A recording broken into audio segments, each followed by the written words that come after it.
لله الذي علم الإنسان ما وعلم الصلاة والسلام على الأكرم أما بعد تعرف جامعہ میسا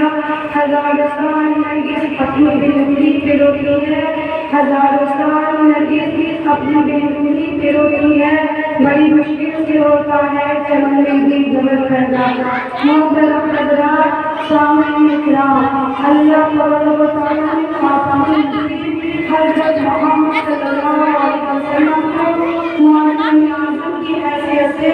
مبعوث فرمایا تاکہ معیار اخلاق کی ترویج ہو، اشاعت کا تقریر ہو اور تمام انسانیت پر نازل ہونے والی شریعت اور علوم و معارف سے باخبر ہو۔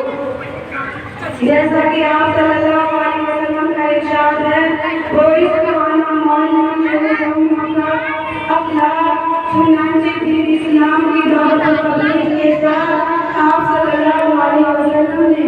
لوگوں میں تعلیم و تربیت پر بھی خاص توجہ عنایت اور آپ کی انتہائی مخلصانہ کوششوں اور بے پناہ نثار قربانی کے سبب سے جو صحیح روح حقہ بہوش اسلام ہو جاتی، ان کی تعلیم و تربیت کا نظم دائرہ کم میں کر دیا جاتا۔ ہجرت کے بعد جب آپ صلی اللہ علیہ وسلم اور آپ کے اصحاب رضی اللہ عنہم اجمعین کو مدینہ میں قرار سکون میسر ہوا اور دین اسلام چلنے لگا اور لوگ خلقہ بہت سے اسلام ہو کر